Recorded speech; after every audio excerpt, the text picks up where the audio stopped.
آپ کے سامنے ہی ہے کہ ظاہر ہے کہیں نہ کہیں ان کو سپورٹ کرتے رہتے ہیں یوکرین کو، تو تبھی ابھی تک وار چل رہی ہے۔ اب یہاں پر بھی یہی صورتحال ہے کہ بظاہر انہوں نے شروع میں کہا کہ جی اچھا یہ دونوں آپس میں اچھا جی ہم یہ دیکھ لیتے ہیں، بات چیت ہو جائے بہتر ہے، لیکن الٹیمیٹلی اب یہ کھل کر سامنے آ گئے ہیں۔ آج تو رائٹرز کی طرف سے یہ خبر بھی دی گئی ہے کہ باقاعدہ امریکی جہاز جو ہیں وہ اتار دیے گئے ہیں خلیجی ممالک میں، اور بالکل اب بظاہر ایسا لگ رہا ہے کہ باقاعدہ امریکی جہاز جو ہیں وہ ایران کے اوپر اٹیک کر سکتے ہیں۔ اور جو آخری انہوں نے کچھ صحافیوں سے گفتگو کی ہے اس میں بھی جو ان کی ٹون تھی، جو ان کا ایگریشن تھا، اس سے واضح طور پر یہ پتہ چل رہا تھا کہ اب ڈونلڈ ٹرمپ جو ہے وہ جیسے باقاعدہ ایران پر حملہ آور ہو چکے ہیں۔ تو یہ تمام چیزیں اب یہ بتا رہی ہیں کہ ایران کی طرف جو اسرائیل، امریکہ اور باقی جو کچھ مغربی ممالک ہیں ان کا گٹھ جوڑ اب واضح ہے، اور یہ آنے والے دنوں میں شاید زیادہ شدت اختیار کرے گا۔ دوسری طرف ایران کیا ان تمام چیزوں سے مرعوب ہو چکا ہے؟ کیا انہوں نے واقعی سرنڈر کرنے پر سوچنا شروع کر دیا ہے؟ تو بالکل ایسی کوئی صورتحال نظر نہیں آ رہی۔ جہاں یہ ٹویٹ آیا کہ جی کمپلیٹ سرنڈر انکنڈیشنل اور بس ہماری یہ ہو گئی، برداشت کی حد ہو گئی وغیرہ، تو اس کی فوراً بعد ایران کی طرف سے ایک اور بیلسٹک میزائل کا حملہ کر دیا گیا ہے اسرائیل کی طرف، اور یہ ٹھیک ٹھاک ہیوی قسم کا حملہ ہے۔ اور یہ بھی میں آپ کو بتا دوں کہ جو کل رات بھی ساری ان کی طرف سے بیلسٹک میزائلز فائر کیے گئے تھے، اور جس کی پہلے ویڈیوز بھی آپ لوگ 2-3 دنوں سے مسلسل دیکھ رہے ہیں، اب باقاعدہ طور پر اس پہ پابندی لگائی گئی ہے کہ اسرائیل میں ہونے والی جو تباہی ہے اس کو رپورٹ نہ کیا جائے۔ صرف وہی خبریں یا وہی ویڈیوز جو ہیں وہ باہر نکالنا چاہتے ہیں جو ان کے نیریٹو کو سوٹ کرتی ہوں۔ اب شاید ان کے مائنڈ میں یہ کہ نیریٹو یہ بنایا جائے کہ جی ایران جو ہے وہ ہم سے لڑ نہیں سکا، ہمارا کوئی نقصان نہیں کر سکا اور ہم تو جیت رہے ہیں، تو اس لیے اب انہوں نے وہ جو بمباری اور تباہی والا بیانیہ تھا اس کو ایک طرف کر کے اب یہ دکھانا شروع کرنا ہے کہ جی ہم نے ایران کو تہس نہس کر دیا ہے۔ تو اب ایک تو انہوں نے سرکاری جو چینلز ہیں ان کو بھی پابندیاں لگا کے تھوڑا پابند کر دیا ہے، اس کے ساتھ ساتھ ویڈیوز فوٹیجز اس طرح پہلے کی طرح نہیں کھلے عام آنے دی جا رہی، اور تیسرا یہ جو انہوں نے اب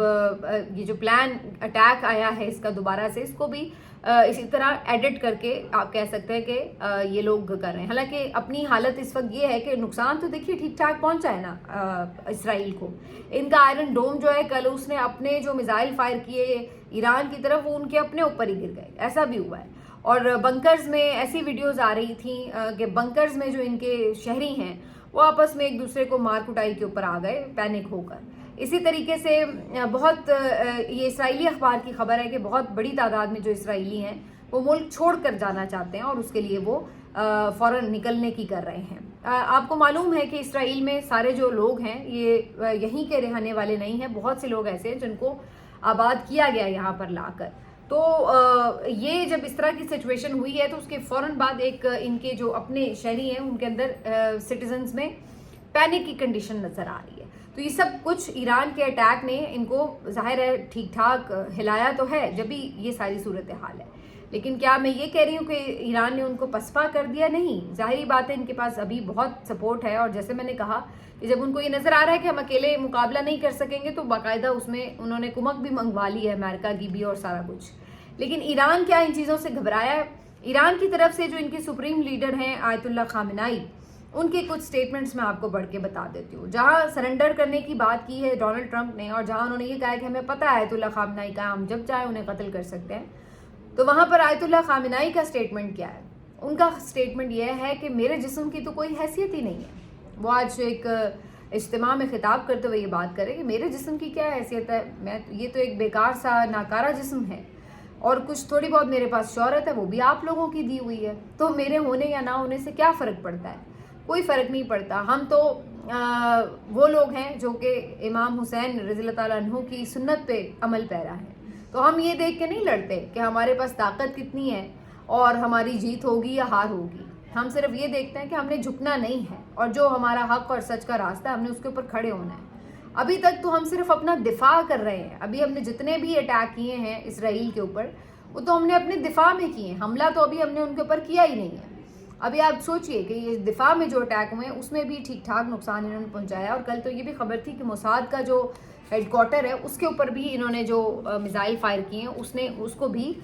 کافی نقصان پہنچا دیا ہے۔ اس کے علاوہ آیت اللہ خامنائی کی طرف سے واضح طور پر یہ اعلان کر دیا گیا ہے کہ سرنڈر کا کوئی چکر نہیں. وہ تو جب ایک دھمکی ادھر ملی اور اس کے اگلے ہی لمحے یہ میزائل فائر کر دیے گئے دوبارہ سے, تو اس سے یہ اندازہ ہو جاتا ہے کہ انہوں نے دھمکی کو جوتے کی نوک پہ رکھا ہے.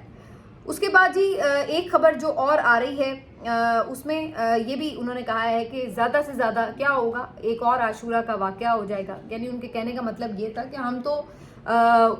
ہماری ہسٹری آپ پڑھیں کہ ہم کون لوگ ہیں, ہم تو اپنے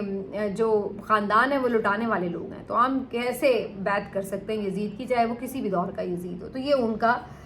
جو ہے سارا سٹیٹمنٹ تھا آیت اللہ خامنائی کا. اس کے بعد جی ایک اور جو چیز ہے امپورٹنٹ وہ یہ کہ خبر یہ میڈیا میں رپورٹ ہو رہی ہے, ابھی کنفرم نہیں ہے, کہ جو سابق صدر تھے ایران کے محمود احمدی نژاد, ان کے مارے جانے کی اطلاعات آ رہی ہیں. کہا جا رہا ہے ان کو بھی شہید کر دیا گیا, ان کی فیملی سمیت. اب یہ خبر ابھی کنفرمڈ ہے, میں پھر سے بتا دوں اس کے بارے میں ابھی کنفرمڈ اطلاعات نہیں ہے, لیکن یہ میڈیا پہ سرکولیٹ کر رہی ہے خبر. تو یہ جو ہے ابھی تک کی ساری ڈیولپمنٹس ہیں, اور اس کے اندر بظاہر ایسا لگ رہا ہے کہ اگر یہ صورتحال بڑھی اور ادھر سے ایران کے اوپر اٹیکس جو ہیں اس میں باقی ممالک بھی شامل ہوئے, تو پھر عین ممکن ہے کہ یہاں پر جو ایران کی سپورٹ میں ہیں ممالک وہ بھی اس کو کچھ سپورٹ کریں گے, وربل سے ہٹ کر اس کو لاجسٹک سپورٹ بھی فراہم کر سکتے ہیں. اس کی وجہ یہ ہے کہ اگر ایران پسپا ہوتا ہے اور یہاں پر امریکہ اور اسرائیل کی کوئی نمائندہ حکومت بیٹھ جاتی ہے اور وہ باقاعدہ طور پر ادھر آ کے اپنے ڈیرے جما لیتے ہیں, تو اس صورت میں ظاہری سی بات ہے کہ جو یہاں پر اس خطے کے ممالک کے مفادات ہیں ان کے اوپر بھی تحفظات ہو جائیں گے. اور یہاں پر آپ کو پتہ ہے کہ چائنا بیٹھا ہوا ہے, یہاں پہ روس بیٹھا ہوا ہے, یہاں پہ پاکستان ہے, تو ان کو بھی یہ دیکھنا پڑے گا کہ پھر ہمارے لیے یہ کیا سوٹ کرتا ہے کہ اسرائیل اپنے قدم یہاں پر ہمارے پڑوس میں آ کے جما لے, اور یہاں سے پھر جو ہے وہ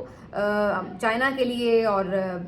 روس کے لیے اور پاکستان کے لیے خطرات جو ہے وہ اکٹھے ہوتے رہیں. تو ظاہری سی بات ہے ان تمام چیزوں کو بھی آبزرو کر رہے ہیں یہ ممالک بھی, جو کہ ادروائز ابھی اس طرح سے ایران کی حق میں تو بات کر رہے ہیں, لیکن اس کو کوئی اس طرح کی مدد اپنی فراہم نہیں کر رہے, کوئی فوجی مدد. تو یہ اب دیکھنا ہوگا کہ یہ کیا واقعی ایک عالمی جنگ کی طرف ہم معاملہ بڑھتا ہوا دیکھ رہے ہیں, جہاں پر ان کے اگر سپورٹرز آئیں گے تو کیا ایران کے بھی سپورٹرز آ جائیں گے, باقاعدہ طور پر خطے میں کوئی بڑی جنگ ہو سکتی ہے. تو یہ وہ حالات ہیں جو آگے آنے والے دنوں میں عجیب و غریب منظرنامہ پیش کریں, کیونکہ جہاں تک تو بات یہ تھی کہ جی شاید کوئی آپس میں سیٹلمنٹ ہو جائے, تو تب تک تو بات سمجھ میں آ رہی تھی کہ شاید کچھ اٹیکس ہوں دونوں طرف سے اور اس کے بعد جنگ بندی ہو جائے. لیکن اب جو صورتحال ہے اس میں لگ رہا ہے کہ جنگ بندی کی طرف معاملہ نہیں جا رہا, بلکہ شاید جنگ بڑھنے کی طرف معاملہ جا رہا ہے. یہ خبریں بھی کچھ چینلز رپورٹ کر رہے ہیں کہ ایران کی طرف سے کچھ کوشش کی گئی ہے کہ جی کسی طرح جنگ بندی کروائی جائے, اور اس کے لیے انہوں نے قطر سے اور باقی ممالک سے رابطے کیے ہیں.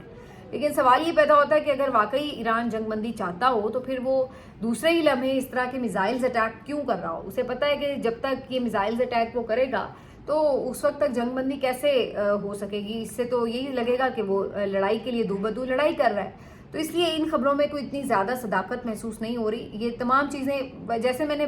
پہلے بھی اپنے ولاگ میں بات کی تھی کہ جب وار ٹائم ہوتا ہے تو اس میں بہت ساری باتیں ایک ساتھ چل رہی ہوتی ہیں, تو آئیڈینٹیفائی کرنا مشکل ہوتا ہے کہ کون سی بات سچ ہے اور کون سی بات سچ نہیں ہے. تو یہ جی اب ہر طرف سے اپنے ٹیکٹکس کے طور پر جان بوجھ کے بھی خبریں چلوائی جاتی ہیں مورال ڈاؤن کرنے کے لیے اور اس طرح کی چیزیں. ایک سیریس سچویشن ہے اور ظاہر ہے ایران کے لیے بھی بڑی پرابلمٹک سچویشن ہے, لیکن اگر ہم یہ کہیں کہ جی بالکل سب ختم ہو گیا ہے تو ایسا ہے نہیں. یہ اگرچہ ڈونلڈ ٹرمپ نے بات کی ہے کہ جناب ہم اب اس کو جو ہے وہ اینڈ کرنا چاہتے ہیں, یہ کر کے اس نے بات کی بڑی, تو اب یہ ان کا نقاب بھی خیر اتر گیا صاحب کا. بہرحال جی اب آتے ہیں جی کچھ ملکی پالیٹکس کی طرف, اور عمران خان صاحب کا ٹویٹ جو ہے وہ آج آ گیا ہے. اس میں کم و بیش وہی گفتگو ہے جو میں نے پچھلے ولاگ میں آپ کو تفصیلاً بتائی ہے, اور انہوں نے بجٹ کے اوپر بات کی ہے, جو خیبر پختونخوا کا بجٹ تھا اس کے اوپر جو کنفیوژن تھی اس کو کلیریفائی کیا ہے, اور ڈیمانڈ رکھی ہے کہ ان کی ملاقات کرائی جائے 4-5 لوگوں سے, علی امین گنڈا پور, عمر ایوب سے, شبلی فراز سے, مزمل اسلم صاحب سے, تیمور جھگڑا سے, اور پھر اس کے بعد جو ہے اس کی منظوری کا عمل ہو سکے گا. تو اب دیکھتے ہیں کہ 2-1 دنوں میں یہ ملاقات ہو پاتی ہے یا نہیں ہو پاتی, اور اگر نہیں ہو پاتی تو پھر اس کے اوپر کیا حکمت عملی ہوگی کے پی حکومت کی, کیونکہ پھر اگر یہ بجٹ پاس نہیں ہوگا تو ان کے لیے بھی مسائل ہوں گے, اور اگر یہ بجٹ پاس ہوگا تو اس سے زیادہ مسائل ہوں گے. تو یہ دیکھنا ہوگا کہ کیا اس وقت صورتحال بنے گی ان کے لیے. اور دوسری طرف عمران خان صاحب نے جو جنگی حالات ہیں اس کے پیش نظر سب کو متحد ہونے کا کہا ہے. میرا اندازہ تھا کہ اس پہ عمران خان صاحب کافی تفصیلاً بات کریں گے ایران اور اسرائیل کی جو اس وقت جنگ ہے اس پہ، لیکن بہرحال اس ٹویٹ میں تو اس کے اوپر کوئی بہت تفصیل سے انہوں نے بات نہیں کی. لیکن یہ الگ بات ہے کہ ان کا تھرو آؤٹ اسرائیل کے حوالے سے ایک موقف رہا ہے اور وہ بار بار ٹویٹر پہ اس کا بہت دفعہ اظہار کر چکے ہیں. تو ابھی جو ریسنٹ سچویشن اس کے اوپر انہوں نے اس وقت کم از کم اس ملاقات میں بہت تفصیلی گفتگو نہیں کی ہے اور نہ وہ رپورٹ ہوئی ہے. اب اس کے اوپر میں یہ سمجھتی ہوں کہ ویسے وہ کر بھی دیتے تو اچھا ہوتا. اب اس میں انہیں یقینی طور پر سارے شروع ہو جائیں گے کہ دیکھیں جی اب تو ملاقات بھی ہو گئی، اب تو ٹویٹ بھی آ گیا، تو لیکن انہوں نے مذمت نہیں کی، تو وہی پرانا بیانیہ نکالیں گے، اس کو ٹاکی شاکی مار کے اس کو بیچنے کی کوشش کریں گے کہ عمران خان تو بڑا اسرائیل کا حامی ہے اور یہ وہ مذمت نہیں کی. حالانکہ عمران خان جیل میں بیٹھا ہے، اگر وہ مذمت کر بھی دے گا تو اس سے کون سا کوئی منظرنامہ بدلتا ہوا نظر آئے گا. اس کے پاس کون سی اس وقت جیل کے اندر بیٹھے ہوئے ایسی پاور ہے کہ جسے وہ استعمال کر کے کوئی اپنا کردار ادا کر سکے. ہاں اگر وہ واقعی پاور میں ہوتے اس وقت تو شاید وہ اس سلسلے میں نہ صرف یہ کہ واضح سٹیٹمنٹس دیتے بلکہ کچھ نہ کچھ اس میں ان کا کردار بھی اہم ہوتا. میں یہ پرسنلی اس پہ بلیو کرتے ہوئے بات کہہ رہی ہوں. لیکن یس ابھی وہ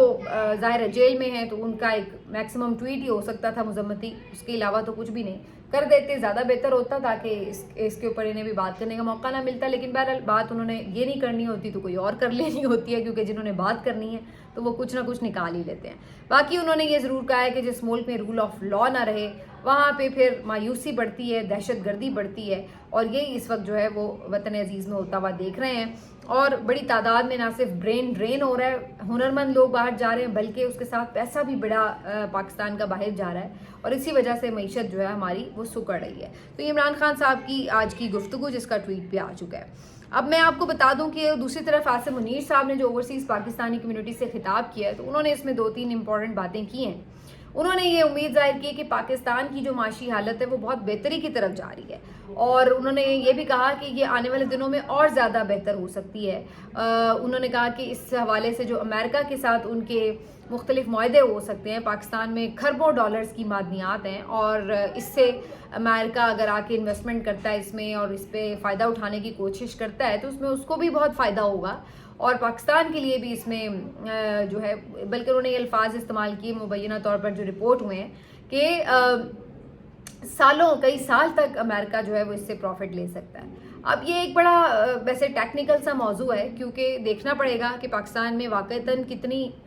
معدنیات کتنی مقدار کی موجود ہے، کیونکہ یہ وہ کہانی ہے جو ہم بچپن سے پڑھ رہے ہیں، لیکن ان معدنیات کا جادو ہمیں ابھی تک آج تک کبھی نظر نہیں آیا کہ واقعی اس سے پاکستان کوئی امیر ہو گیا ہے. دوسری بات یہ ہے کہ پاکستان کے پاس اگر یہ معدنیات ہوں بھی تو سوال یہ بھی اپنی جگہ موجود رہے گا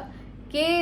ان معدنیات کو نکالنے کی ٹیکنالوجی تو پاکستان کے پاس نہیں ہے، تو پھر وہ کام ہمیں باہر کے ممالک سے لینا پڑتا ہے، اور پھر اس میں وہ اتنا پیسہ لے جاتے ہیں کہ وہ جو اصل اس کا مالک ہے معدنیات کا، اس بیچارے کو اتنا فائدہ نہیں ہوتا جتنا صرف نکالنے کے چکر میں وہ لے جاتے ہیں. اور یہ ساری کہانی ہم نے ریکارڈک والے معاہدے میں دیکھی تھی. تو یہ ایک چیز جو ہے وہ کافی رپورٹ ہوئی ہے. اور ادروائز انہوں نے باقی جو باتیں کی ہیں تو اس میں اوورسیز کے اوپر انہوں نے بڑی بات کی کہ جی ہم ان پہ بڑا ٹرسٹ کرتے ہیں، وہ ہم پہ بڑا ٹرسٹ کرتے ہیں، آنے والے دنوں میں ان کا کردار بڑا اہم ہوگا. کچھ یہ بھی بات ہو رہی ہے کہ آگے قانون سازیاں بھی ہو سکتی ہیں اوورسیز کے حق میں. تو یہ ساری جو چیزیں ہیں وہ رپورٹ ہوئی ہیں. اب میں آپ کو بتا دوں آخر میں کہ جو عمران خان صاحب کی ٹویٹ بھی آئی ہے اور جو نورین خان صاحبہ نے اس پہ آ کے بات بھی کی کہ جی کے پی حکومت کا بجٹ تو پاس ہونا ہی تھا تو وہ پیش ہوا ہے، تو اس کے اوپر گنڈا پور صاحب اور ان کی جو کیبنٹ کے اور لوگ ہیں وہ بڑے خوشیاں منا رہے ہیں کہ جی دیکھا ہمیں ایسے ہی غدار بنایا جا رہا تھا، ہم نے تو پہلے ہی کہا تھا کہ ہم نے عمران خان کی مرضی کے خلاف کوئی کام نہیں کیا. تو پھر انہوں نے فوری طور پر ایک ویڈیو بھی بنائی موقع سے فائدہ اٹھانے کے لیے، اور اس میں انہوں نے کہا کہ جی ہمارے بہت سے لوگ ایسے ہیں جو کہ جان بوجھ کر انتشار پھیلاتے ہیں، تقسیم کرتے ہیں لوگوں کو، تو ہمیں اتحاد اور مضبوطی کے ساتھ، اور وہ جو قائد اعظم کے کال ہیں یونٹی فیتھ اور ڈسپلن والا، کہ تو ان کو ہمیں فالو کرنا ہے اور ہمیں اپنا فوکس رکھنا ہے، کیونکہ یہ لوگ ہمارے صفوں میں انتشاری ہیں اور اس طرح کی باتیں کرتے ہیں. تو انہوں نے فوری طور پہ کوشش کی کہ جو کارکنوں کے ساتھ ان کا ایک ٹرسٹ ڈیفیسٹ اس وقت چل رہا ہے اس کو کسی طرح بحال کر لیا جائے. تو انہوں نے یہ ویڈیو جاری کر دی. آج ایک شاہ محمود قریشی صاحب کی ویڈیو بھی جاری ہوئی ہے. شاہ محمود قریشی صاحب بھی جیل میں تھے، اس کے بعد ان کی طبیعت خراب ہوئی تو انہیں ہسپتال منتقل کیا گیا، اور اس کے بعد آج ان کی جب طبیعت بہتر ہوئی تو انہیں ڈسچارج کیا گیا اسپتال سے، اور اسپتال سے جانے سے پہلے انہوں نے ایک ویڈیو ریکارڈ کرائی جو کہ آج کافی سوشل میڈیا پر نظر آ رہی تھی. تو اس ویڈیو میں انہوں نے جہاں سب کا شکریہ ادا کیا کہ جو وہ کنسرن تھے ان کی صحت کے لیے، بلکہ اس کے ساتھ ساتھ انہوں نے پھر سے اس عزم کا اعادہ کیا کہ وہ اپنے نظریے کے ساتھ ڈٹ کر کھڑے ہیں. اور پھر ساتھ میں انہوں نے جو موجودہ حالات ہیں اس کے حوالے سے جو پاکستان کا کردار ہے، پاکستان اور انڈیا کی جنگ کے حوالے سے جو افواج کا کردار تھا، ان کو خراج تحسین پیش کیا. تو اس طرح سے انہوں نے ایک اوورآل ویڈیو بنا کر پیش کیا. آج ان کی صحت مجھے کافی بہتر لگ رہی تھی اس ویڈیو میں، اور بظاہر مجھے لگا کہ جو شاہ محمود قریشی صاحب کی اب پہلے جو ان کی ویڈیو دیکھی تھی اس کی نسبت اب ان کی جو صحت ہے وہ پہلے سے بہتر ہے. تو یہ ایک اچھی خوشخبری ہے. باقی اسٹل جیل میں تو وہ رہیں گے، دوبارہ سے انہیں کوٹ لکھپت جیل منتقل کر دیا گیا ہے، لیکن اصل چیز یہی دیکھنے والی ہے کہ کیا ان کو کوئی کردار بھی دیا جائے گا، ان کی ضمانت ہو سکے، وہ کچھ کردار ادا کر سکیں. لیکن بظاہر یہی لگ رہا ہے کہ چونکہ وہ عمران خان صاحب کے ساتھ بالکل ڈٹ کے کھڑے ہیں اور ان کے نظریے سے منحرف ہونے کو تیار نہیں ہیں، اسی لیے ان کو بھی ناجائز ہی جیل میں رکھا ہوا ہے. ملتے ہیں آپ سے اگلے ویلاگ میں، اپنا خیال رکھیے. اللہ حافظ.